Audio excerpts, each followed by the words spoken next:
हरे कृष्णा कृष्ण कृष्ण हरे हरे, हरे रामो रामो रामो हरे हरे। तो सभी भक्तों का स्वागत है आज के भागवत कथा में, और सभी भक्तों का बहुत बहुत धन्यवाद जो एकत्रित हुए हैं आज भागवत का श्रवण करने के लिए। प्रभुपाद का हमने देखा कैसे प्रभुपाद वृंदावन में रहते हुए अलग अलग जगह जा रहे थे, भले वो दिल्ली था, भले बम्बई था, भले कानपुर था, और प्रभुपाद का उद्देश्य स्पष्ट था। वो पूरे भारत भर में प्रचार करना चाहते थे, लोगों को ये जो गीता का ज्ञान है, भागवत का ज्ञान से जोड़ना चाहते थे, और साथ ही साथ पूरे विश्व भर में जो है इसका ज्ञान बांटना चाहते थे। तो प्रभुपाद बताते हैं कि जितने भी हमारे भारत के नेता थे उस समय, उन सबको लग रहा था कि हम जो है बड़ी बड़ी इंडस्ट्री खोलेंगे, बड़े बड़े प्लान बनाएंगे, तो उससे जो है हमारा समाज और हमारा देश तरक्की करेगा। पर वास्तविक सच्चाई ये है कि जो भागवत का ज्ञान और जो गीता का ज्ञान अपने जीवन में अपनाएगा, तब उसका जो है आध्यात्मिक रूप से उन्नति होगी और भौतिक रूप से।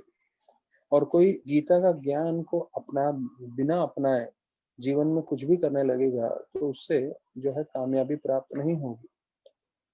तो भौतिक रूप से कोई अभी देखने जाए तो हमें लगता है कि भाई विदेश के लोग बहुत जो है तरक्की किए हैं, और उनके उधर की गाड़ियां, उधर के बड़े बड़े बिल्डिंग, और उधर की सड़कें, और उनका जो लाइफस्टाइल है वो कई देशों से अच्छा है। हमको लगेगा कि इन्होंने काफी तरक्की कर ली है।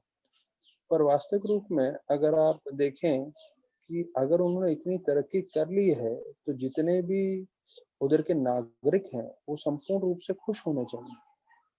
पर ऐसा नहीं है, उल्टा विपरीत है।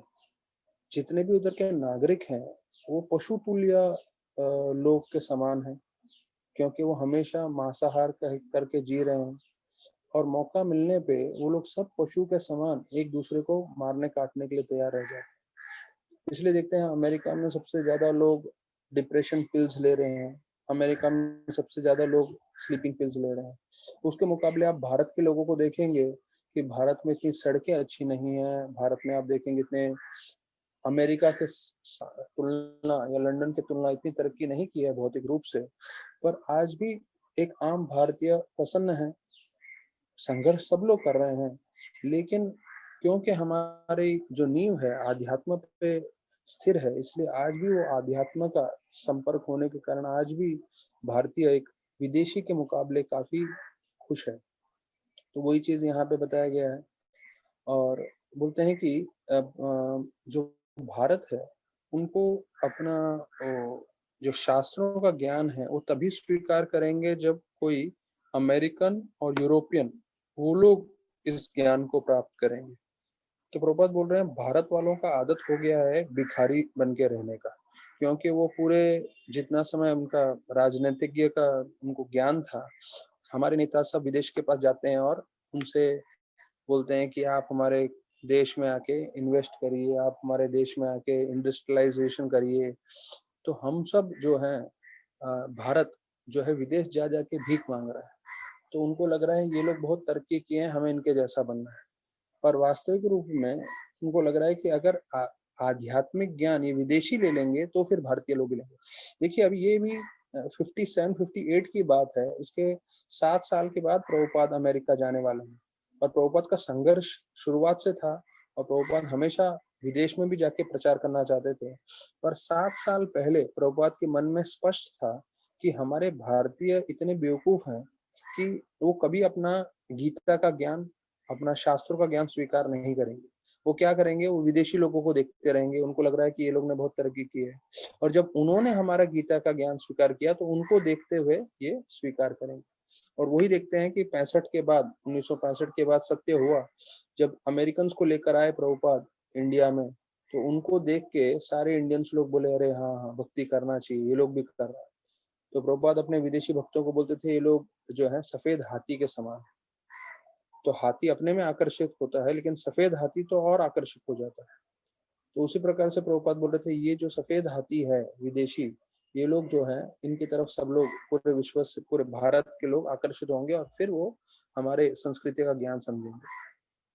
अब देखिए, प्रभुपाद जो है 5 रुपये के भाड़े में महीने में रह रहे थे, लेकिन वहां पे रहते हुए प्रभुपाद का विश्व भर में प्रचार करने का तरीका क्या था, सोच के रखा था प्रभुपाद ने कि ये मैगजीन के द्वारा। अब ध्यान रखिए, ये 8 साल पहले की बात है, जब प्रभुपाद हम मतलब अकेले वृंदावन में संघर्ष कर रहे थे। उनके पास कुछ नहीं था, न उनके परिवार थे, न भक्त लोग थे, अकेले थे। पर उस वक्त प्रभुपाद की मानसिक सोच क्या थी, वो यहाँ पे हमें देखने मिल रहा है। प्रभुपाद बोल रहे थे कि जो भी कोई डोनर है, हम उस डोनर के नाम का प्रिंटिंग करके एक एक कॉपी के ऊपर उस डोनर का नाम आएगा और हम उनको भेजेंगे, या जितना भी वो कॉपी बोलेंगे कि हाँ मेरे तरफ से प्रिंटिंग हो, तो सारे कॉपियों पे डोनर का नाम आएगा, जिससे डोनर को मालूम चले कि भाई उनके कारण इतनी कॉपियां प्रिंट हुई है। और इस तरह से बताया जाता है, प्रभुपाद के मन में था ज्यादा से ज्यादा डोनेशन हम इकट्ठा करेंगे और बहुत बड़े बड़े प्रिंटिंग प्रेस हम चलाएंगे, और वहां से जो हम बैक टू गॉडेड मैगजीन 50 देशों में भेजेंगे। मतलब अभी प्रभुपाद का सोच का मुझे मानना पड़ता है। बोलते ना आप सही में प्रशंसा कर सकते हैं। झांसी में असफल हुए हैं, उसके बाद जो है वो दिल्ली में गए, वहां पे असफलता हुई, बाद में वृंदावन में संघर्ष कर रहे हैं। लेकिन प्रभुपाद उस वक्त सोच रहे हैं कि 50 जो है देशों में, हाँ यहाँ एक शहर में नहीं हो रहा है प्रचार, शहर के लोग मान नहीं रहे हैं, कोई भारतीय मान नहीं रहा है, एक बस आचार्य प्रभाकर भक्त बने हैं, वो भी अपने काम में लगे हुए हैं और वो भी इतना जो है फुल टाइम नहीं दे पा रहे हैं। लेकिन प्रभुपाद इस वक्त भी सोच रहे हैं कहाँ 50 देशों में इसका प्रचार होना चाहिए, और उन्होंने कितना कॉपी कहाँ जाना चाहिए वो भी लिख के रखा है। प्रभुपाद ने लिखा था अमेरिका में 10,000 कॉपी, अर्जेंटीना में 500, बेल्जियम में 500, ब्राजील में 500, बर्मा में 1,000, कनाडा में 500, चाइल में 500, और चाइना में 10,000, और 10,000 रशिया में, और 10,000 इंग्लैंड में। तो ये प्रभुपाद ने पूरा प्लानिंग करके रखा था कि कैसे मैं, अगर डोनेशन आएगा तो पूरे वर्ल्ड भर में प्रचार करूंगा, अकेले अकेले रहते हुए प्रिंटिंग प्रेस करेंगे, इतने सारे back to world magazine print करेंगे। देखिए, ये आपको हमें समझना चाहिए कि यही गीता का ज्ञान जो कृष्ण भगवान ने जो है सबसे पहले विवस्वान को दिया था, सूर्य देव को दिया था, क्योंकि भगवान को मालूम है, उन्होंने सृष्टि बनाई है कि अगर लोगों को सुखी अपना जीवन जीना है यहाँ पे और जीवन सार्थक करके भगवत धाम जाना है, तो गीता का ज्ञान समझना चाहिए। तो अभी जब गीता का ज्ञान समझना है, तो उसके लिए प्रभुपाद ने बताया कि लोग पूरा गीता तो नहीं पढ़ेंगे, पर अवश्य ये मैगजीन पढ़ लेंगे, और ये मैगजीन के द्वारा यही गीता का ज्ञान पूरे विश्व भर में अकेले सिंगल हैंडेडली, हाँ यह ध्यान रखिए, इसमें आचार्य प्रभाकर मदद नहीं करना है, प्रभुपाद अकेले ही प्लानिंग कर रहे हैं, मैं अकेला पूरे विश्व में प्रचार करूंगा इस मैगजीन के द्वारा। तो प्रभुपाद का ये जो सोच था 7 साल पहले, 8 साल पहले, और उसके कारण देखिए प्रभुपाद ने संघर्ष करते गए। अभी हम देख ही रहे हैं, क्योंकि हम लोग सब जैसे साथ में चर्चा कर रहे हैं, तो हम सुनेंगे कि कैसे ये 57 58 से लेके 65 तक प्रभुपाद संघर्ष कर रहे हैं। फिर 65 को जलदूत में बैठ के अमेरिका जाएंगे, वहां पे भी 1 साल संघर्ष होगा, उसके बाद कामयाबी होगी। तो अब से लेके 8 साल तक सिर्फ संघर्ष है। और अभी से पहले भी जितना प्रभुपाद का भी जो है उम्र हो गया है, 55 60 साल के हो गए हैं, उससे पहले भी प्रभुपाद ने संघर्ष किया। तो देखिए, पूरा जीवन संघर्ष होने के बाद में प्रभुपाद को कृष्ण ने कामयाबी दी। तो ये हमारे आचार्य के साथ हो सकता है, तो हमें भी समझना चाहिए कि अगर हम प्रचार कार्य में लगे हैं तो सफलता इतनी आसानी से नहीं सोचना चाहिए। अब बताते हैं कि ये 1958 की बात है। तो वहां पे मुंबई में एक भागवत सप्ताह का सिस्टम चालू हो गया। तो प्रभुपाद इसको सुन के काफी नाराज हुए। क्यों? क्योंकि जो लोग ये भागवत सप्ताह कर रहे थे, उनको इस भागवत का पूरा ज्ञान नहीं। अब देखिए, हम लोग भागवत कर रहे हैं, और अभी मुझे एक मैसेज आया था कि 1 हफ्ता पहले हमारे 200 प्रवचन हो चुके हैं। तो अभी हम लोग समझ लीजिए 200, 208, 210 के तक प्रवचन हो चुके हैं हमारे इस लॉकडाउन के बाद। 6 महीने से ऊपर गए हैं हम, 7वें महीने में हमारा कथा चल रहा है।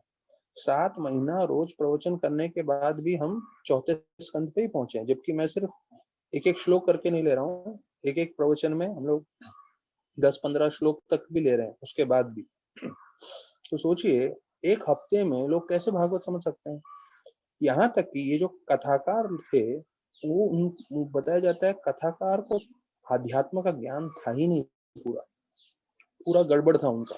तो जैसे आज के तारीख में भी इतने सारे दूसरे ऑर्गेनाइजेशन हैं, भले मैं नाम नहीं लूंगा अभी रिकॉर्डिंग में, पर आप लोग को मालूम है दूसरे कितने आध्यात्मिक संस्थाएं चल रहे हैं, उसे नाम क्या अध्यात्म है, न उनके लीडर को ज्ञान है न उनके फॉलोअर को ज्ञान है। सारे के सारे लोग जो है, प्रभुपाद बोले ब्लाइंड लीडिंग द ब्लाइंड, अंधा आदमी दूसरे अंधे आदमी लोगों को मार्गदर्शन कर रहा है, तो कहाँ जाएंगे, सारे खड्डे में जाएंगे।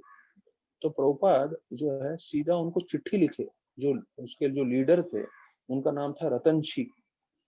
ये जुलाई 28 का डेटेड है, 1958 का। तो उनको बोला है कि अगर आप ये लोग भागवत सप्ताह कर रहे हैं, और पूरा उन्होंने पूरा चिट्ठी लिखा प्रभुपाद को, ये आप लोग गलत कर रहे हैं क्योंकि आप लोग को ज्ञान ही नहीं भक्ति का। और यहाँ तक कि आप लोग ये ऐसा प्रचार कर रहे हैं, क्योंकि प्रभुपाद ने कई लोगों से सुना था वो क्या बोल रहे हैं उस कथा में, प्रभुपाद खुद नहीं गए थे, प्रभुपाद ने सुना था। तो प्रभुपाद लिख रहे हैं कि ये तो जो आप लोग बोल रहे हो बिल्कुल गलत है। उसमें लिख बता रहे थे कृष्ण भगवान का चरित्र ठीक नहीं, और कृष्ण भगवान ने जो है वो रासलीला किया था।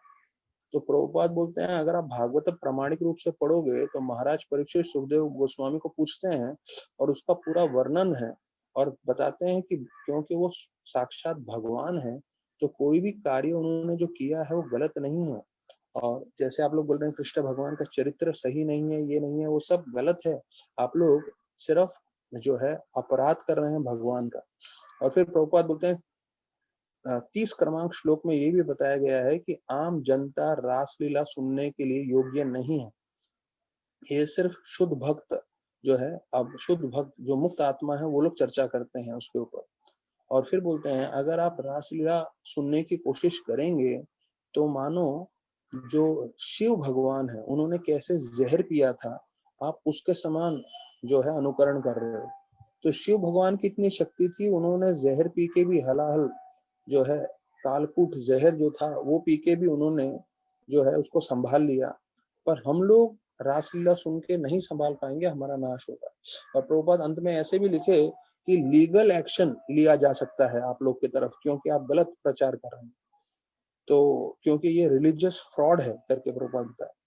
लेकिन फिर भी बोलते हैं कि इन्होंने इस चिट्ठी का ध्यान नहीं दिया, भागवत सप्ताह चलता रहा, और कई सैकड़ों जो है हजारों की संख्या में लोगों को ये इसका गलत ज्ञान जो है पूरे मुंबई में फैलाया है लोगों ने।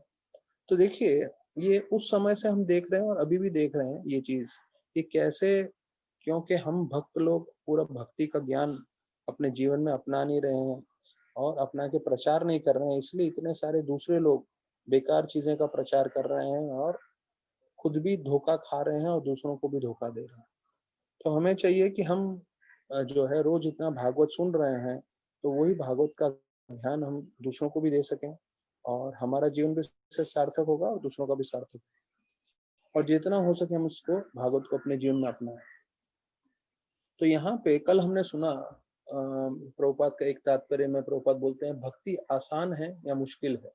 और मैंने पूछा था आप लोग से, आप लोगों को क्या लगता है, और प्रभुपाद इतना उत्तम इसका जवाब देते हैं कि जो दृढ़ता पूर्वक भक्ति कर रहा है, जो मेहनत कर रहा है उसके लिए भक्ति आसान है, और जो मेहनत नहीं कर रहा है उसके लिए जो है भक्ति मुश्किल है।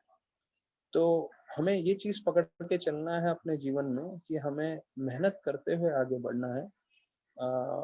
तो ये हमारा भक्ति मार्ग आजीवन काल के लिए आसान हो जाएगा।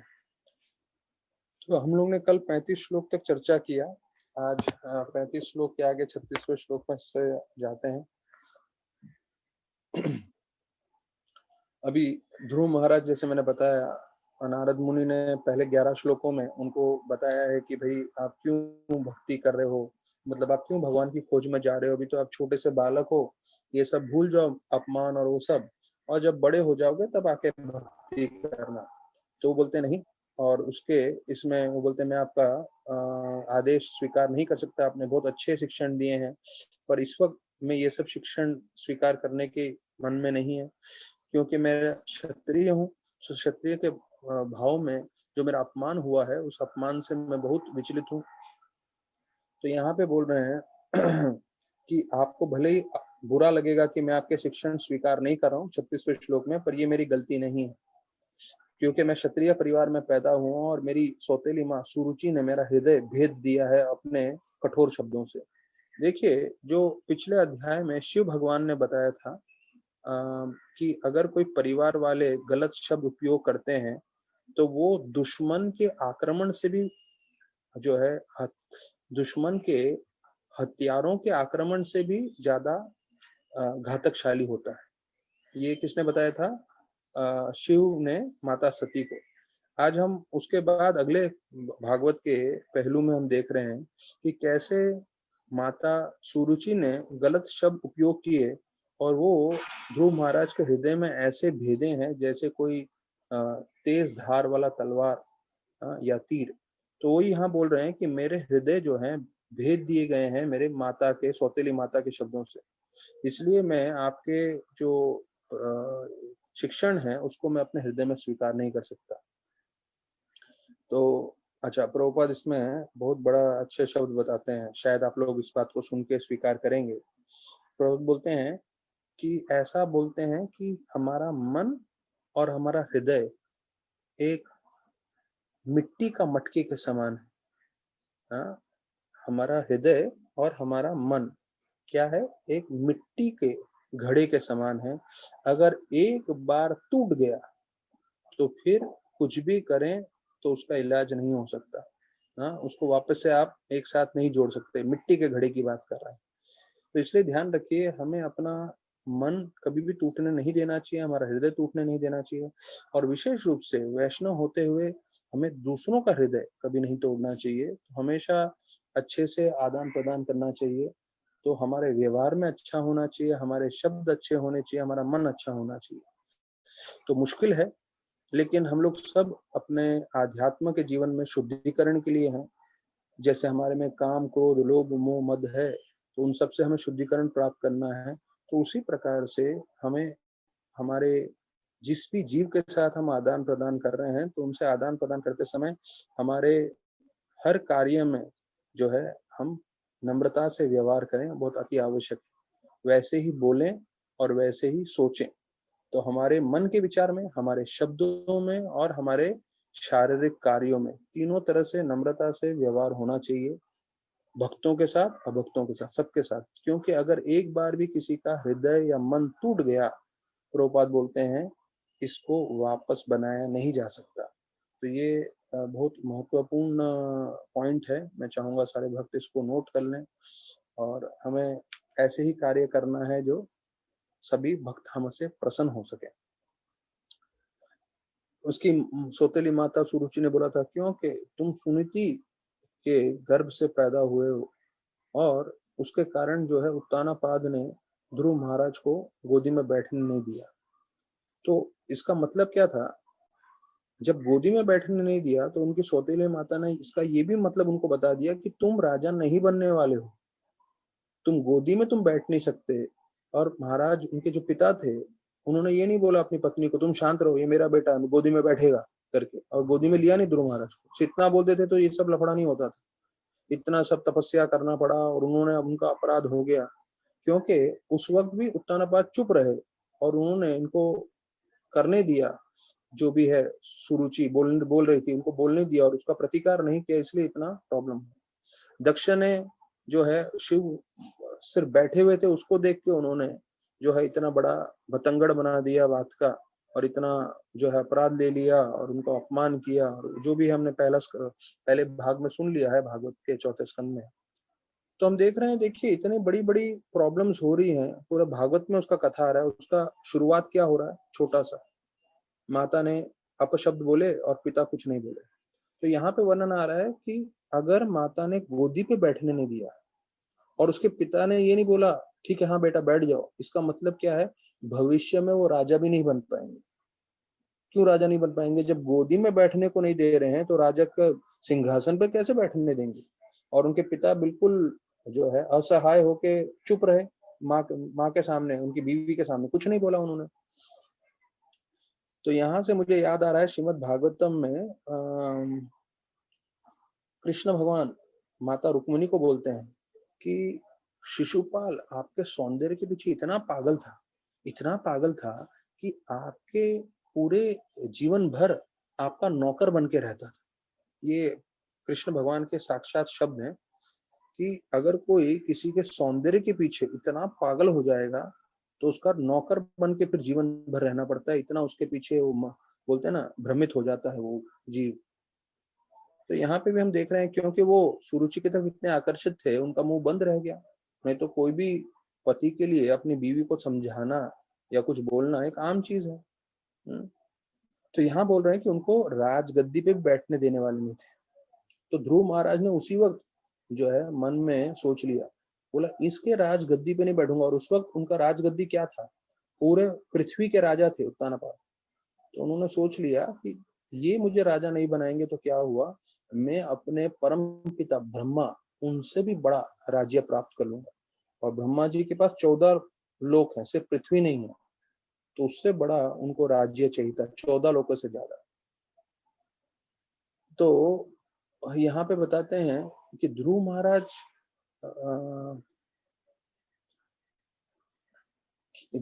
को इस तरह से शिक्षण दिया गया था बचपन से कि वो अपने स्वभाव के हिसाब से ही कार्य कर रहे थे, क्योंकि वो क्षत्रिय थे। तो क्षत्रिय के हिसाब से उनका जीवन चल रहा था, उन्होंने क्षत्रिय के हिसाब से उन्होंने जो है ये अपमान अपने मन में ले लिया।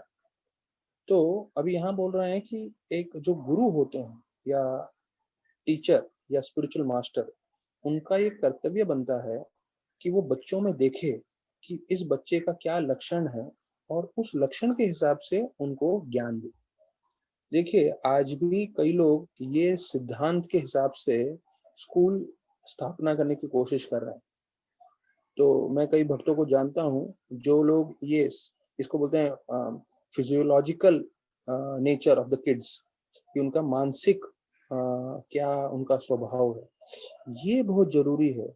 जब तक ये नहीं समझेंगे, अभी क्या हो रहा है, कई लोग हमारे एजुकेशनल फील्ड में घुस जाते हैं और क्योंकि सबको मालूम है एक ही तरीका है एजुकेशन प्राप्त करने का, वो है ये ब्रिटिशर्स ने जो स्टार्ट कर दिया है, स्कूल में जाइए और नर्सरी से फिर फर्स्ट स्टैंडर्ड और फिर 10वीं फिर 12वीं फिर कॉलेज और ऐसे करके निकलना है आपको। तो फिर जहाँ 10वीं में होंगे तो वहां पे उनको सिर्फ आर्ट्स कॉमर्स और साइंस का इसका चॉइस देगा और ऐसा। पर ये गलत पद्धति है।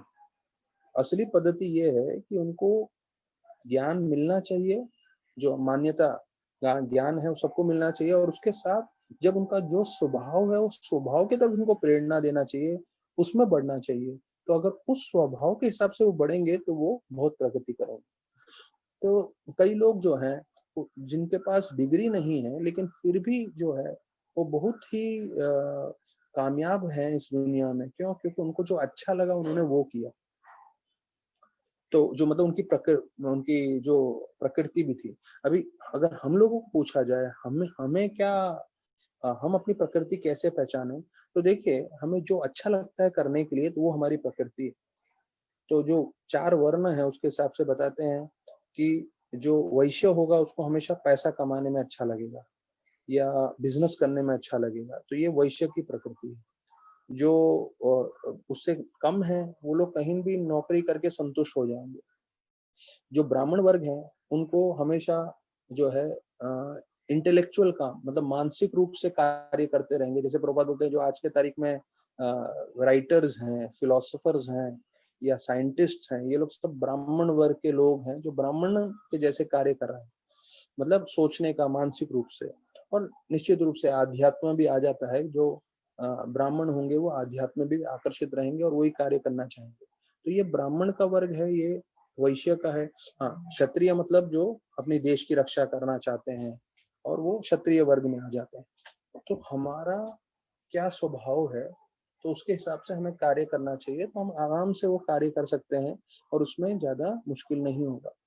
जैसे प्रभुपाद को पूछा गया था आप लोग आराम करने के लिए क्या करते हैं, तो प्रभुपाद बोले हमारा पूरा जीवन ही आराम है। क्यों? क्योंकि हम पूरा जीवन भर भक्ति कर रहे हैं। तो भक्ति मतलब आराम का ही जीवन है। भले ही दिन भर काम कर रहे हैं पर मानसिक रूप से हम वो कार्य कर रहे हैं जो आत्मा का स्वभाव है। जीवेर स्वरूप हो कृष्ण नित्यदास, जो जीव का स्वरूप है वो है कृष्ण की भक्ति करना। तो जब आप आराम से बैठ के कृष्ण की भक्ति कर रहे हो तो भले ही शारीरिक रूप से बड़ा संघर्ष होगा, थकावट होगी, और मानसिक रूप से आप बिल्कुल प्रसन्न रहोगे। तो उससे आप प्रसन्न रहते हो, आप दूसरों को भी प्रसन्न करते हो। प्रभुपाद बताते हैं ये जो अमेरिकन लड़के हैं, इन सबको शूद्र बनाने का शिक्षण दिया गया है। क्यों? क्योंकि ये लोग सब स्कूल कॉलेज में पढ़ते हैं, नहीं तो ज्यादा में ज्यादा बंक मार देते हैं, मतलब उधर कोई जाता नहीं है। तो बिना ज्ञान के शूद्र ही बनेगा व्यक्ति। और फिर बोलते हैं इन शूद्रों को लेके आप लोग रणभूमि में भेज देते हो, जैसे वियतनाम वॉर में और वो सब युद्ध में, ये 1960s और 70s की बात है। तो वहां पे उनको भेज दिया गया। तो बोले शूद्र को आप युद्ध भूमि में भेजोगे, मतलब शूद्रों से आप क्षत्रिय का कार्य कराओगे, तो कैसे संभव होने वाला है वो। हाँ, तो इसलिए वो लोग कोई युद्ध में नहीं जाना चाहता है, तो ये लोग जबरदस्ती उनको ड्राफ्ट कर करके भेज रहे थे। तो ये इनकी मूर्खता है। अच्छा, अभी दूसरा पहलू ये बोल रहे हैं कि वो लोग क्षत्रिय की योग्यता नहीं है, तो इसका मतलब ये नहीं कि आ, उनमें ब्राह्मण की योग्यता है, नहीं। सबको ज्ञान शूद्र का दिया गया है। देखिए मैं आपको बता रहा हूँ, जब वो मैकली थे 1800 में जब आए थे, वो बोले इंडिया का एजुकेशन सिस्टम इतना स्ट्रांग है, वो पूरा समझे, और बोले अगर इसका एजुकेशन सिस्टम नहीं बदलेंगे तो हम इस देश पे राज कभी नहीं कर पाएंगे। तो बोले इनका एजुकेशन सिस्टम हटा के हमें अपना सिस्टम लाना पड़ेगा, जिससे सारे लोगों को ये समझाना पड़ेगा कि भैया आप 15 साल पढ़ाई करो, उसके बाद क्या करना है आपको, जाके किसी कंपनी में नौकरी करनी है। भले ही कोई कंपनी में नौकरी करेगा 10,000 रुपए के लिए, कोई 10 लाख के लिए, लेकिन करना नौकरी है, मतलब आपको शूद्र ही बनना है। तो ये करेंगे तो हम पूरे के पूरे देश के जितने भी जवान पीढ़ी है, जैसे वो लोग पढ़ाई करके बाहर आएंगे, उनको शूद्र की तरह हम किसी ना किसी कंपनी में, हमारे कंपनियों में लगाएंगे और हम उनसे काम करवा देंगे। तो ये सोच विचार से उन्होंने पूरा सिस्टम बदल दिया था, और आज वही है। तो जो इंजीनियर हैं, लोगों को बहुत लगता है अरे बहुत बड़ा पदवी है, ये इंजीनियर बड़ी पदवी नहीं है, ये यंत्र विद्या है शास्त्रों के हिसाब से, और यंत्र विद्या से शूद्रों के लिए बना है। हाँ, तो बोलने में मुझे थोड़ा बुरा लग रहा है, पर ये वास्तविक है। जो इंजीनियर लोग सुन रहे हैं तो अपराध मत लीजिएगा। तो पुष्पक जी सुन रहे हैं, और बाकी लोग, प्रीतेश भी इंजीनियर हैं, और बाकी जितने जितने इंजीनियर हैं कथा में, पर ये जो हकीकत है वो सच्चाई है, वो सच्चाई है। तो यहाँ पे बताते हैं प्रभुपाद बोल रहे लेकिन समाधान है। अभी ऐसा नहीं है कि हमने सिर्फ बुराई बुराई की और समाधान नहीं दिया। प्रभुपाद अपने तात्पर्य में समाधान भी दे रहे हैं। प्रभुपाद बोल रहे हैं देखिए, अगर कोई भी कृष्ण भक्ति में जुड़ जाता है शुरुआत से, या जब भी वो भक्ति को बारे में जानने लगता है तब से जुड़ जाता है, तो भले ही वो शूद्र के जैसे उसको ज्ञान प्राप्त हुआ हो, लेकिन वो वहां से जो है ऊपर उठ के कृष्ण भक्ति में आ सकता है, और वो गुरु बन सकता है, वो ब्राह्मण बन सकता है, वो अपना कल्याण कर सकता है, दूसरों का कल्याण कर सकता है। देखिए ये जो है आध्यात्मिक ज्ञान का नींव है, कि होगा हमें जो है ज्ञान नहीं प्राप्त हुआ है, सही तरह से हमें नहीं बताया गया कि क्या है आध्यात्मिक जीवन। सेक्युलरिज्म के नाम पे, सेक्युलरिज्म का मतलब है हम किसी धर्म को नहीं मानते, तो ये पूरे भारत में भी प्रसिद्ध है। सारे स्कूलों में कॉलेजों में बोलते हैं हम सेक्युलर हैं, सेक्युलर मतलब हम किसी धर्म को नहीं मानेंगे। लेकिन आप धर्म को मान रहे हो, क्यों? क्यों? आप देश का धर्म पालन कर रहे हो। जो आपको कंट्री इंडिया ने धर्म बताया है, जो प्रिंसिपल्स बताए, वो तो आप पालन कर रहे हो। जो आप कंट्री का धर्म पालन कर रहे हो, लेकिन आप भगवान का धर्म को पालन नहीं कर रहे हो, तो उसके कारण क्या होगा? भले ही आप ज्ञान दे रहे हो, लेकिन इस ज्ञान को देने के बाद भी जो है जितने भी लोग हैं वो असंतुष्ट रहेंगे, स्टूडेंट्स संतुष्ट रहेंगे, टीचर्स संतुष्ट रहेंगे। जैसे मैं बताता हूँ, मैंने पहले लेक्चर में बताया था, अमेरिका में पहले 50 साल पहले कंप्लेन था, स्टूडेंट्स लोग च्युइंगम चिपकाते हैं टेबल के नीचे, कॉरिडोर में भागते हैं और लेक्चर के बीच में बातचीत करते हैं। ये 1950 1960 में ये कंप्लेन था। 2020 में कंप्लेन है, ड्रग्स पीते हैं, लड़कियां प्रेग्नेंट हो रही हैं, और लड़के जो है बंदूक लेकर आते हैं स्कूल में टीचर को मारने के लिए। तो ये तरक्की की है हमने पिछले 50 से 70 साल में। हाँ, कि बच्चे बंदूक लेकर आ रहे हैं, बच्चे ड्रग्स ले रहे हैं, और ऐसा सब कार्य हो रहा है। तो ये जो है शूद्र का ज्ञान प्राप्त हुआ है, इसलिए सब कार्य हो रहा है। लेकिन वही आध्यात्मिक ज्ञान प्राप्त हो तो वही शूद्र जो है ब्राह्मण में बदल सकता है, और उसको जो है आध्यात्म का ज्ञान दिया जा सकता है। फिर जो है 37 श्लोक में बताते हैं अभी ध्रुव महाराज बोल रहे हैं कि मुझे जो है इन तीनों लोक से भी बड़ा राज्य चाहिए, जो मेरे पिता मेरे दादाजी के पास भी नहीं है। अब आप मुझे कृपया मार्गदर्शन करिए कि मैं ये कैसे प्राप्त कर सकता हूँ। मतलब ध्रुव महाराज बिल्कुल, ये एक चीज अच्छा लगा मुझे ध्रुव महाराज में, एकदम स्पष्ट है। मैं बोलता हूँ ऐसे वैष्णव होने चाहिए, क्या चाहिए बिल्कुल स्पष्ट रूप से बोल रहे हैं, और क्या नहीं करने वाले हैं वो भी स्पष्ट रूप से बोलना चाहिए। तो आईवेस लोगों को मैं रिक्वेस्ट करूंगा ये ध्रुव महाराज से सीखिए। गुरु के सामने नम्रता से उन्होंने स्पष्ट बोल दिया, मैं ये नहीं करने वाला हूँ, मेरे से नहीं हो सकता है, मुझे ये चाहिए, आप मुझे इसमें मार्गदर्शन करिए। तो अगर ऐसे कोई स्पष्ट रूप से बता दे तो गुरु भी समझ जाएगा, हाँ, और जो है उनको सही ढंग से मार्गदर्शन करेगा। तो वैसे ही हम सबके मन में जो भी इच्छा है, कोई बात नहीं, आइए भक्ति करिए। हाँ, मैं ये नहीं बोल रहा हूँ कि भक्ति की सबकी इच्छा होगी, ठीक है, सबके इंद्र भोग की इच्छा होगी या भौतिक चीजों की इच्छा होगी, कोई बात नहीं, करिए, लेकिन भक्ति के साथ जुड़े जुड़े रहिए। देखिए भगवान कैसे आपकी इच्छा सब पूरी करते हैं। तो यहाँ पे बोल रहे हैं प्रभुपाद तात्व ने कि जब ध्रुव महाराज ने नारद मुनि के शिक्षण को स्वीकार नहीं किया, तो सीधा एक प्रश्न आता है कि ये शिक्षण उन्होंने स्वीकार नहीं किया तो उनको दूसरा कौन सा शिक्षण चाहिए था। नारद मुनि जो है बोले उससे पहले ही ध्रुव महाराज ने अपना हृदय की इच्छा बता दी कि मुझे अपने पिताजी और दादाजी मतलब ब्रह्मा जी से भी बड़ा मुझे एक लोक चाहिए जहां पे मैं जिसका मैं राजा बन सकूं। अभी कौन बोल रहा है? 5 साल का बच्चा। अगर हम लोग को पूछा जाए तो हम लोग बोल देंगे भाई एक 2 BHK मिल जाए, 3 BHK मिल जाए, या ज्यादा में ज्यादा कोई बहुत ही उदार दिल का होगा तो बोलेगा एक बिल्डिंग या टावर मिल गया बंबई में तो हो गया। तो लगेगा हम पूरा जीवन भर हमें काम करने की आवश्यकता नहीं है, और साथ में हमारे बच्चे के बच्चे भी उस पूरा बिल्डिंग के कारण कर सकते हैं, सिर्फ हम लोग को एक बिल्डिंग मिल जाए। हाँ, अभी यहाँ पे ये बोल रहे हैं बिल्डिंग नहीं, बम्बई नहीं, पृथ्वी नहीं, 14 लोक नहीं, उससे बड़ा लोक चाहिए। तो the greatest personality within this universe is Brahma, and Dhruv Maharaj want a position even greater than him.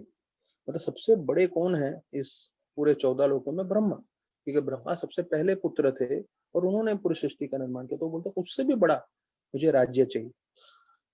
तो ये जो ब्रह्मा से बड़ा राज्य चाहिए, मतलब एक 5 साल का बच्चा, अगर मतलब अभी हम लोग सिर्फ अपने ही सोच से सोच सकते हैं, 5 साल का बच्चा आके बोलेगा मुझे ब्रह्मा से बड़ा राज्य चाहिए, तो हम लोग बोलेंगे ये असंभव है। यहाँ पे प्रभुपाद वही बोल रहे हैं, लेकिन प्रभुपाद क्या बोले? इम्पॉसिबल, असंभव को इंग्लिश में इम्पॉसिबल बोलते हैं। प्रभुपाद बोले impossible is a word in a fools dictionary. जो मूर्ख व्यक्ति है वो ये असंभव शब्द का प्रयोग करता है। क्यों? क्योंकि प्रभुपाद यहाँ जवाब दे रहे हैं, क्योंकि जब आप भगवान को प्रसन्न करते हो, एक भक्त अगर भगवान को प्रसन्न कर ले तो कुछ भी असंभव नहीं है। मतलब सबसे असंभव से असंभव चीज भी संभव हो सकता है अगर भगवान प्रसन्न हो जाए तो यहाँ पे एक 5 साल के बच्चे को ब्रह्मा से बड़ा राज्य चाहिए, तो ये असंभव चीज है, लेकिन ये असंभव चीज संभव हो सकता है अगर भगवान प्रसन्न हो जाए। तो भक्तगण से मेरी ये प्रार्थना है, समझिए हम लोग जिस मार्ग में हैं, जिस मार्ग में हम लोग जुड़े हुए हैं भक्ति का, उसका उद्देश्य यही है भगवान को प्रसन्न करना। और हम में से अगर कोई भी जितना भी कोशिश करके अगर भगवान को किसी तरह से भी प्रसन्न करने में कामयाब हो जाए, तो सबसे असंभव चीज संभव हो जाएगी हमारे लिए और दूसरों के लिए। क्यों? क्योंकि भगवान प्रसन्न होंगे। तो प्रभुपाद जी का देखिए, एक बूढ़ा व्यक्ति संघर्ष कर रहा है और अभी हमने इतना सुना, इतना उनको असफलता प्राप्त हो रही है और आने वाले 7-8 साल और असफलता प्राप्त होने वाली है, लेकिन जब उनको सफलता देते हैं तो देखिए प्रभुपाद को कैसे भक्ति की सफलता दिखाते हैं। पूरे विश्व भर में मंदिर खोल देते हैं, हजारों की संख्या में शिष्य दे देते हैं प्रभुपाद को। तो वैसे ही किसी को भौतिक रूप से चाहिए, भौतिक रूप से और आसान है, कृष्ण भगवान भौतिक रूप से जल्दी दे देते हैं चीजें, तो वो भी मिल सकता है। तो हमें जो है तीव्रता से भक्ति करनी है। तो मैं भक्त को बता रहा था कि अपने जीवन में उसको दोनों जगह मेहनत करना है, भौतिक भी आध्यात्मिक भी। क्यों? क्योंकि आध्यात्मिक आप अच्छे से भक्ति करते रहोगे तो आप आज संतुष्ट रहोगे, आप आज आनंद में रहोगे, भले ही आपके पास कुछ हो ना हो। क्यों? क्योंकि आप भक्ति कर रहे हो, आप कृष्ण के संपर्क में हो। भले ही आपके पास भौतिक रूप से कुछ बहुत ज्यादा धन इत्यादि ना हो, लेकिन आप कृष्ण आपके पास हैं तो आप पूरी तरह से संतुष्ट रहोगे, कृष्ण की भक्ति करके संतुष्ट रहोगे। और भविष्य में आपके पास जब धन संपत्ति आ भी जाएगी तब आप विचलित नहीं रहोगे, भक्ति में स्थिर रहोगे, भक्ति करते हुए भगवत धाम जाओगे। तो आज जो आप मेहनत कर रहे हो भक्ति के पीछे, वो आपको पूरे जीवन मदद करने वाला है।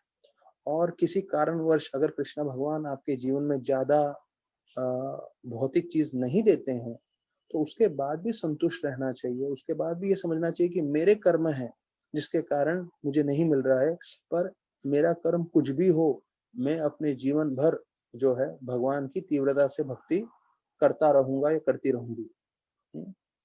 तो हम देखते हैं कुब्जा, कुब्जा के पूर्व जन्म का ऐसा कर्म था कि वो जो है कुबड़ स्त्री थी, और वो कुबड़ स्त्री में जो है कंसा के लिए कार्य कर रही थी। लेकिन जैसे ही उनको कृष्ण भगवान को सेवा करने का मौका मिला तो तुरंत उन्होंने सेवा कर ली, और कृष्ण भगवान की कृपा से उनका जो क्रूर शरीर था वो सुंदर बन गया। तो वैसे ही हमारे कर्मों के कारण हम लोग अभी इस परिस्थिति में हैं, तो वो कोई तुरंत निकलने वाला नहीं है। वो कर्म जो है हो सकता है कई साल चले जाएं उसको बदलते बदलते, लेकिन हमारा एक कर्तव्य है, हम कर्म को तो ज्यादा नहीं बदल सकते बट तीव्रता से भक्ति जरूर कर सकते हैं। तो ध्यान रखिएगा, तीव्रता से भक्ति करते हैं तो साथ साथ जो असंभव चीजें हैं वो भी संभव होने लगती है। और जो भौतिक रूप से हमें जीवन में कार्य करने हैं वो तो हमें करना ही है। तो यहाँ पे वर्णन आ रहा है ध्रुव महाराज ने प्रहलाद महाराज नारद मुनि को बोला, मुझे आप सही मार्ग बताइए, कैसे मैं अपने जो दादाजी ब्रह्मा जी हैं उनसे भी बड़ा जगह प्राप्त कर सकूं। तो दादाजी नहीं है, वो दादाजी के पिताजी हैं, क्योंकि उनके पिताजी हैं उत्तानापाद, उनके दादाजी हैं स्वयंभू मनु, और स्वयंभू मनु के पिताजी हैं। तो मैं जब भी दादाजी बोल रहा हूँ मतलब आप समझ जाइए कि दादाजी मतलब उनके दादाजी के पिताजी ब्रह्मा जी। तो वो बोल रहे हैं मुझे सही मार्ग बताइए, मतलब ईमानदारी से मैं प्राप्त करना चाहता हूँ, गड़बड़ नहीं करना चाहता हूँ मैं। तो ये देखिए, ये भी एक दूसरा बहुत महत्वपूर्ण शिक्षण है कि ईमानदारी से जो भी हम कमाएं, जो भी हम कार्य करें, गड़बड़ करके नहीं। तो प्रभुपाद बोलते हैं ये एक भक्त का स्वभाव है, उसके मन में भौतिक इच्छा रहेगी, हाँ, लेकिन वो तभी स्वीकार करेगा जब कृष्ण भगवान देंगे, वो गलत कार्यों से उसको स्वीकार नहीं करेगा। तो हमें ये चीज अपने जीवन में उतारना है कि कृष्ण भगवान हमें जो स्वीक देंगे हम उसको स्वीकार करेंगे और उसके हिसाब से हम भक्ति करते रहेंगे। तो मिस्टर मफतलाल कृष्णचंद्र प्रभु वो बोल रहे थे, ये 1980s की बात है,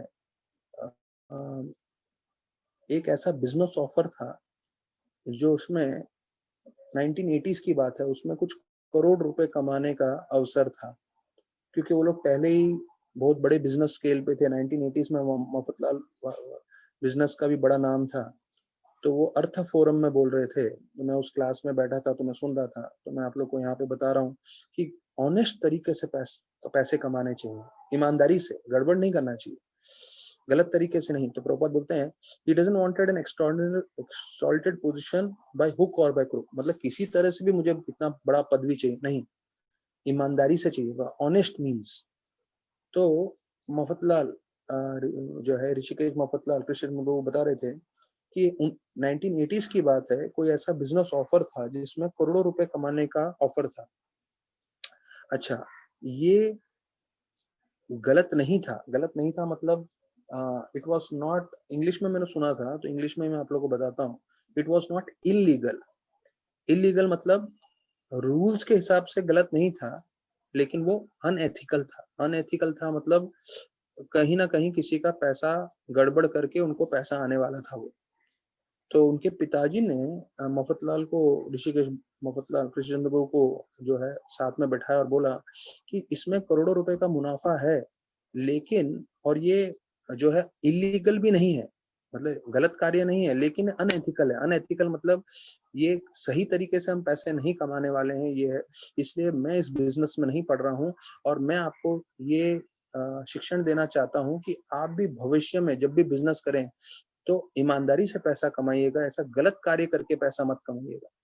तो उस बिजनेस में बहुत सारे जो प्रसिद्ध लोग थे पूरे भारत भर के, वो लोग उसमें प्रवेश किए और उनको पैसा मिल भी गया। उसके बाद मफतलाल बताया जाता है एक मीटिंग में थे जहां सुप्रीम कोर्ट के जज भी थे, कोई तो मीटिंग में थे। तो सुप्रीम कोर्ट के जज ने ऋषिकेश मफतलाल को साइड में लिया और बोला, मुझे बहुत अच्छा लगा ये देख के कि 2 साल पहले जो बड़ा बिजनेस का मौका मिला था उसमें बहुत सारे लोग ने एंट्री किया और उन्होंने पैसा कमाया, पर आपका नाम नहीं था। वो देख के मुझे अच्छा लगा कि आप लोग ने जो है इसके अंदर प्रवेश नहीं किया। अर्थात जो मेन सुप्रीम कोर्ट के लोग थे उन्होंने पूरा एक जांच करके पता लगाया कौन कौन लोग थे पूरे भारतवर्ष में प्रसिद्ध लोग, जो लोग इस बिजनेस में उन्होंने भाग लिया है। और उसमें जब मफतलाल का नाम नहीं था तो उन्होंने उनको अलग से लेके बोला कि ये बहुत अच्छा किया आप लोग इसमें एंटर नहीं किए। तो देखिए कितना आवश्यक है कि हम ईमानदारी से पैसा कमाएं, ईमानदारी से कार्य करें। ठीक है, यहाँ पे वो बताया गया है। तो वही चीज भक्त अपने जीवन में स्वीकार करता है जो कृष्ण भगवान उनको देते हैं। तो फिर अभी 38वें श्लोक में आते हैं कि आप मेरी सब इच्छा पूरी कर सकते हो, ऐसे करके इनको बोल रहे हैं नारद मुनि को, क्योंकि आप ब्रह्मा के पुत्र हो, आप पूरे विश्व भर में अपनी वीणा लेके घूमते रहते हो। और बताया जाता है जैसे सूर्य पूरा पृथ्वी का चक्कर लगाता है, पूरा ब्रह्मांड का चक्कर लगाता है, वैसे ही आप सब जगह चक्कर लगा रहे हैं, लोगों का कल्याण करते हैं। तो प्रभुपाद तात्पर्य में लिख रहे हैं, Narad Muni travels all over the universe for the sole purpose of performing the best welfare activity for the entire universe by teaching everyone how to become a devotee of supreme lord. तो यहाँ पे ध्रुव महाराज उनको बोल रहे हैं, आप सूर्य के समान हैं। सूर्य कैसे पूरे ब्रह्मांड में घूमता है, वैसे आप पूरे ब्रह्मांड में लोगों का कल्याण कर रहे हैं। तो लोगों का सबसे कल्याण कैसे हो सकता है, जब उनको भक्ति का ज्ञान मिले, जब वो भक्ति से जुड़े, जब वो नाम जप करने लगे, भागवत सुनने लगे और भगवान की सेवा करने लगे। जब आप ऐसा करेंगे तो आपका जो है सही रूप से आपका भी कल्याण होगा और आप दूसरे लोगों का भी कल्याण कर सकते हैं। तो यहाँ पे अभी आगे बताया जा रहा है अभी 39 to 62 ये जो श्लोक है उसमें बताते हैं नारद जी ध्रुव महाराज को शिक्षण देते हैं कि कैसे वो जो है उनका जो इच्छा है कि हम मुझे इतना बड़ा लोक चाहिए, ब्रह्मा जैसे भी बड़ा राज्य चाहिए, तो कैसे प्राप्त करना है, ये अभी 62 श्लोक तक हम वही चर्चा करेंगे। और 62 श्लोक के बाद आएगा कि नारद मुनि कैसे उत्तानापाद को मिलते हैं, वो मतलब उनके पिताजी को, ध्रुव महाराज को। तो अभी मतलब ये श्लोकों में सिर्फ अभी यहाँ से शिक्षण ही शुरू होने वाले हैं नारद मुनि का ध्रुव महाराज को। तो अभी मैत्रेय वापस से इनको बता रहे हैं कि नारद मुनि ध्रुव महाराज के शब्द सुन के उनके ऊपर कृपालु बनते हुए उनको उन्होंने ज्ञान देना प्रारंभ किया। तो नारद उवाच 40वें श्लोक से आता है, नारद मुनि बताने लगे हैं, बोलते हैं कि आपकी माता ने जो आपको बताया भक्ति करने के लिए पूर्ण पुरुषोत्तम भगवान का, ये सबसे सही मार्ग बताया है। तो आपको क्या करना है, आपको पूरी तरह से अपना मन जो है भगवान में केंद्र करते हुए जो है भक्ति करना है, absorb completely in devotional service of the Lord. भगवान वासुदेवस्तम भजताम प्रवन्न आत्मन, फुल्ली एब्जॉर्बिंग योर माइंड। प्रवण आत्मन, ये जो शब्द आ रहा है उसका मतलब है कि पूरी तरह से मन जो है एब्जॉर्ब करते हैं, पूरी तरह से कंसंट्रेशन करके, फोकस करके। तो देखिए ये अगर आप देखें अनन्य भाग जो गीता में बताया है, और यहाँ प्रवण आत्मना या तीव्रेन भक्ति, मतलब पूरी एब्जॉर्प्शन के साथ। तो आप देखें कोई भी शिक्षण जब आ रहा है, जब कृष्ण भगवान बोल रहे हैं, जब नारद मुनि बोल रहे हैं, या हम दूसरी जगह पढ़ रहे हैं, तो यहाँ सब जगह एक ही चीज आ रहा है कि हमारा मन हमें पूरी तीव्रता से, पूरे एब्जॉर्प्शन से कृष्ण में लगाना चाहिए। अगर वो लगा के रखेंगे, उस परिस्थिति में हम रहेंगे, तो कोई भी परिस्थिति आ जाए, हम अपना भी कल्याण कर सकते हैं और दूसरों का भी कल्याण कर सकते हैं जीवन में। तो ये मूल तत्व है। अगर आज के क्लास का आपको सार समझना है तो ये है, प्रवना आत्मना, मतलब पूरा मन जो है भगवान में समाविष्ट करना हर परिस्थिति में। तो अगर हम जितना भगवान में ध्यान लगा के रखेंगे तो हमारा जीवन उतना ही सफल रहेगा और हम दूसरों का भी जीवन सफल कर सकते हैं। When Krishna offers anything, it is beyond the expectation of devotees. तो बोलते हैं अगर हम कृष्ण की भक्ति कर रहे हैं तो समझिए, अगर कृष्ण भगवान हमारे साथ आदान प्रदान करने लगेंगे और वो कृष्ण भगवान हमें कुछ देने लगेंगे, तो जितना हमने उम्मीद किया है उस उम्मीद से भी ज्यादा ही हमें प्राप्त होगा, क्योंकि ये कृष्ण भगवान है। हाँ, तो भक्ति करते समय ये नहीं सोचना चाहिए अरे इतना समय हम भक्ति कर रहे हैं, हमारा क्या लाभ होगा, क्या फायदा होगा। देखिए, जितना भी हम इस जीवन में भक्ति कर रहे हैं उसके जगह पे प्रभुपाद कृष्ण बुक में बोलते हैं, millions of times you will get the benefit. 1 million मैंने बताया 10 लाख होता है, मतलब लाखों गुना ज्यादा लाभ होने वाला है हम सबको।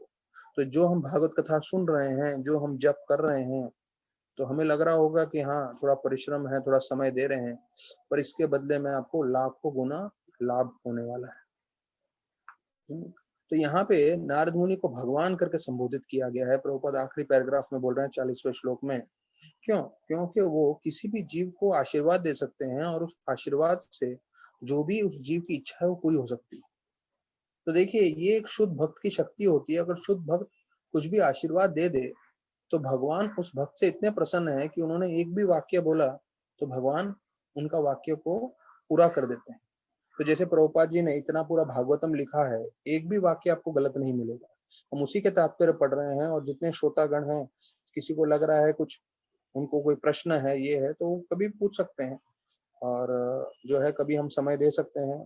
तो कल का शायद प्रवचन में चाहिए तो हम थोड़ा समय रख सकते हैं, आखिरी के 5-10 मिनट। तुलसीदास प्रभु नोट कर लीजिए, हम 4:50 को आज का जो समय है उस समय को हम प्रवचन रोक देंगे और 10 मिनट आखिरी के हम देंगे प्रश्न उत्तरों के लिए।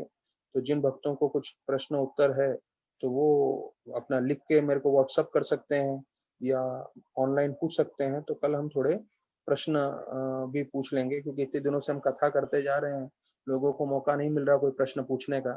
तो कल फिर जिन लोगों को प्रवचन क्वेश्चन आंसर्स में इंटरेस्ट नहीं है वो डिस्कनेक्ट होके जा सकते हैं, लेकिन बाकी लोग जो है सुन सकते हैं। क्योंकि जो एक व्यक्ति का प्रश्न होता है, वो हो सकता है बाकी सभी लोगों के मन में भी वो प्रश्न हो, या उस प्रश्न का जवाब से बाकी सब लोग भी प्रेरणा ले सकें। तो राधानाथ महाराज ऐसे ही करते हैं, कोई भी व्यक्ति कुछ भी प्रश्न पूछे, महाराज जवाब इस तरह से देते हैं कि सुनने वाले जितने भी ऑडियंस हैं सब लोग उससे प्रेरणा ले सकें और सब लोग को उनका लाभ हो सके। तो यहाँ बताते हैं कि नारद मुनि में इतनी शक्ति थी कि वो भी ध्रुव महाराज को जो इच्छा है वो पूरी कर सकते थे, लेकिन गुरु का ये कार्य नहीं है। प्रभुपाद बोलते हैं गुरु का ये कार्य नहीं है कि सब शिष्यों का भौतिक इच्छा पूरी करते रहे। हाँ, गुरु का ये कर्तव्य है कि शिष्य को भगवान कृष्ण की भक्ति में लगाए, और जैसे शास्त्रों में बताया वो गुरु का कार्य है। गुरु के पास शक्ति हो सकती है भौतिक रूप से सब चीज देने के लिए, आशीर्वाद देने के लिए, पर गुरु वो आशीर्वाद नहीं देते। प्रभुपाद ये बताते हैं। तो फिर बोलते हैं कृष्ण भगवान भी अर्जुन के सामने थे, और कृष्ण भगवान भी सब चीज जो है अर्जुन को दे सकते थे। उनका पूरा युद्ध भूमि में उनको विजय प्राप्त करवा सकते थे। अपना सुदर्शन लेते थे, पूरे कौरवों को और सबको अंत कर देते थे, और बोलते कोई प्रश्न ही नहीं रहेगा पूछने के लिए, क्योंकि सारे के सारे अंत हो गए और ये रहा राज्य, आप जो है इसका आनंद भोग सकते हैं। नहीं, उन्होंने बोला अर्जुन आप युद्ध करिए। तो जब कृष्ण भगवान सब कुछ दे सकते थे पर उन्होंने नहीं दिया, क्यों? क्योंकि वो चाहते थे कि जो एक भक्त होता है वो मेहनत करे, वो कार्य करे। तो ये 40वां श्लोक हुआ। अब मैं आप लोगों को थोड़ा अलग बताना चाहता हूँ। प्रभुपाद जी जब वृंदावन में थे तो वृंदावन में उनके आखिरी दिनों में प्रभुपाद का एक फेमस लाइन था। प्रभुपाद बोलते थे कोई इच्छा नहीं। मतलब जब उनके कुछ दिन बाकी थे शरीर त्यागने के लिए, तो प्रभुपाद ने भागवतम पूरा ट्रांसलेट कर लिया था, 10वां स्कंद तक ब्रह्म विमोहन लीला था, और उन्होंने इस्कॉन में पूरा वर्ल्ड वाइड एस्टेब्लिश कर लिया था इस्कॉन मूवमेंट, लेकिन प्रभुपाद का कोई इच्छा नहीं, ये उनका अंतिम स्टेटमेंट था जो कई बार प्रवचन में भी बताया जाता है।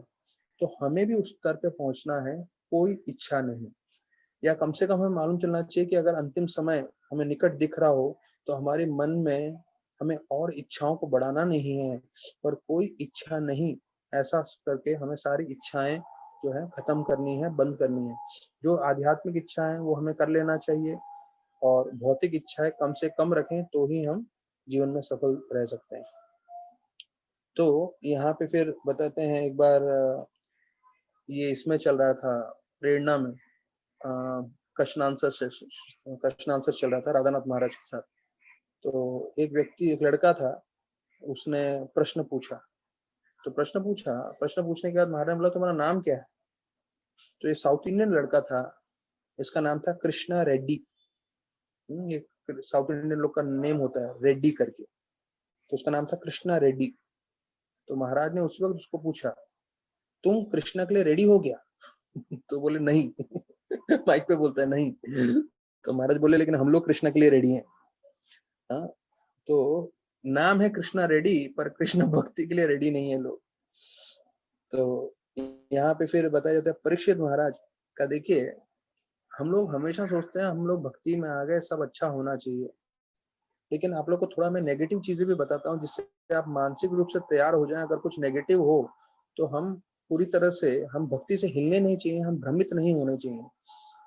परीक्षित महाराज को भले ही जो है गर्भ में उनकी माता उत्तरा के गर्भ में भगवान विष्णु ने बचाया, कृष्ण ने बचाया, सुदर्शन लेकर आए और उससे बचा लिया, लेकिन हम देखते हैं कि जब उनका मृत्यु का समय आ रहा था तो उनको नहीं बचाया कृष्ण भगवान ने। तो ये देख के हमको मन में लग सकता है, अरे ऐसा क्यों किया? जब बचपन में, जब नवजात शिशु थे, माँ के गर्भ में थे, तब बचा लिया, तो अभी भी बचा सकते थे तक्षक से, लेकिन कृष्ण ने नहीं बचाया। ये बताने के लिए कि कभी कभी मैं अपने भक्तों को बचाऊंगा, कभी कभी मैं अपने भक्तों को नहीं बचाऊंगा भौतिक रूप से। आध्यात्मिक रूप से तो हमेशा बचाने वाले हैं। गीता में स्पष्ट बोला है, नेहा विक्रम नाशोस्ति, कभी नाश नहीं होगा मेरे भक्तों का। जो भक्ति की है उसका कभी नाश नहीं होने वाला है, लेकिन भौतिक रूप से सबका नाश होने वाला है। हाँ, अगर तक्षक नहीं काटते थे तो परीक्षित महाराज का कभी ना कभी तो अंत होना ही है। तो कृष्ण भगवान ने उनको नहीं बचाया। तो ये हमें समझना चाहिए कि कृष्ण भगवान ने नहीं बचाया, इसका मतलब ये नहीं है कि कृष्ण भगवान उनसे प्रसन्न नहीं थे या उनको भगवत धाम नहीं लेके गए, ऐसा कुछ नहीं। और उनका मृत्यु भी कैसे हुआ? सांप के काटने से। अब देखिए, सांप का काटने से मरना कोई बड़ा शुभ नहीं माना जाता। हमने पहला स्कंद भागवतम में पूरा सुना है, उसे अशुभ भी माना जाता है, उसको एक्सीडेंट का कैटेगरी में भी बोला जाता है। तो हमें लगेगा ये अशुभ है सांप से काटने से मरना, लेकिन कुछ अशुभ नहीं है। अगर आप कृष्ण की भक्ति कर रहे हैं तो हर परिस्थिति में शुभ है। महाराज परीक्षित बोले, जो आके काटना है काटने दो, पर वहां ब्राह्मणों को बोल रहे थे, जो है भक्तों को, सुखदेव गोस्वामी को बोल रहे थे, गायता विष्णु गाथा, आप सिर्फ विष्णु की जो है गुणगान करते रहिए, मुझे विष्णु की कथा सुननी है, मुझे सिर्फ भगवान का श्रवण करना है। फिर तक्षक आए या कुछ भी आए, मैं कैसे भी बोलूं, मुझे उसकी कोई चिंता नहीं, पर मेरा जीवन का एक ही चिंता है कि आप विष्णु कथा करते रहिए और मैं विष्णु की भक्ति के बारे में सुनते रहना चाहता हूँ। तो देखिए, इसके साथ मैं आप लोगों को बताना चाहूंगा, शायद कई भक्तों को मालूम नहीं होगा कि 2011, आज से 9 साल पहले, एक प्लेन क्रैश हुआ था नेपाल में, जिसमें हमारे 8 भक्त थे और जिसमें एक हमारे ब्रह्मचारी भी थे जिनका नाम गौर कृष्ण था। तो अभी कोई प्लेन क्रैश में चला जाए तो हम इसको अशुभ मानेंगे, हम बोलेंगे अरे जीवन भर भक्ति किया और भक्ति करने के बाद प्लेन क्रैश में, एक्सीडेंट में ऐसे चला गया। तो आप लोग को मैं बताना चाहूंगा कि कुछ भी परिस्थिति हो, प्रभुपाद स्पष्ट बताते हैं गीता में, अगर कोई एक्सीडेंट में भी चला जाए तो कोई उसकी उसमें कोई घबराने की बात नहीं है, वो निश्चित रूप से भगवत धाम ही जाता है। राधानाथ महाराज मेरे को पर्सनली बता रहे थे, मैं बोला था महाराज तो कृष्ण प्रभु कैंसर में है, एडिनोकार्सिनोमा कैंसर है, और वो जो है इतनी हालत खराब है, वो रात को सोते समय भी शरीर त्याग सकते हैं। तो महाराज बोले शरीर सोते हुए शरीर त्याग देंगे तो क्या प्रॉब्लम है? ऐसा थोड़ी है सोते हुए में अगर उन्होंने शरीर त्याग दिया तो भगवत धाम नहीं जाएंगे, वो भगवत धाम ही जाएंगे। क्यों? क्योंकि कृष्ण भगवान गीता में स्पष्ट बोलते हैं, कोई मेरा डिवोटी है तो मैं उसको पूरी तरह से प्रोटेक्शन देता हूँ, मैं उसको संरक्षण देता हूँ, और वो किसी समय भी शरीर त्यागे तो कोई प्रॉब्लम नहीं है, वो भगवत धाम ही जाता है। हाँ, अभी किसी कारणवश जैसे कभी ऐसा प्लेन क्रैश हो जाता है या एक्सटर्नली ऐसा लगता है कि एक्सीडेंट में गए, ये गए, तो हमें समझना चाहिए। जैसे हमारे तमाल कृष्ण महाराज भी रोड एक्सीडेंट में चले गए। फिर एक आइंद्र प्रभु करके वृंदावन में बड़े कीर्तनीय थे, वो भी उनके कमरे में गैस रिलीज हो गया, उसके कारण वो उनका देहांत हो गया। तो ये सब चीजें जो है हमें समझनी है कि हाँ, इस भौतिक जगत में रहेंगे तो ये सब होने ही वाला है, पर सबसे शुभ ये है कि हम कृष्ण भक्ति करते रहें। तो कृष्ण भक्ति से हमारा जीवन पूरी तरह से सार्थक होगा। अभी आखिरी में एक प्रभुपाद का मैं आपको पास्ट टाइम बता के अंत करना चाहूंगा। प्रभुपाद भुवनेश्वर में थे, तो भुवनेश्वर में उनके शिष्य थे गौर गोविंद महाराज, और गौर गोविंद महाराज को प्रभुपाद ने बताया था कि मेरे जितने भी किताबें हैं आप सब ओडिया भाषा में ट्रांसलेट करिए। तो गौर गोविंद महाराज ओडिया के ही थे, उनको ओडिया भाषा अच्छे से आती थी। तो वो बोल रहे थे प्रभुपाद मैं कर नहीं पा रहा हूँ क्योंकि मैं ये मंदिर का जो है चला रहा हूँ और ये मंदिर मैनेज करने के लिए कोई नहीं है। तो अगर आप चाहते हो मैं ट्रांसलेट करूँ आपकी सारी किताबें, तो मुझे कोई भक्त चाहिए जो इसको मैनेज कर सके। तो प्रभुपाद बोले अरे कोई भक्त मतलब इतने सारे? तो बोले नहीं प्रभुपाद कोई भक्त नहीं है। तो एक भक्त वहां से जा रहा था विदेशी, तो प्रभुपाद इसको हम मैनेजमेंट बता देते हैं। तो बोले कैसे इसको आप मैनेजमेंट बताएंगे, तो कल न्यूयॉर्क जा रहा है। तो प्रभुपाद फ्लाइट चेंज कर दूंगा, मैं फ्लाइट कैंसिल करा दूंगा करके। तो प्रभु बोले मैं तो नहीं बोल सकता, अगर आप उसको मना सकते हो तो मना लीजिए, उसको मैनेजमेंट दे दीजिए, तो मैं आपकी सारी किताबें उड़िया में भाषा में ट्रांसलेट करूंगा।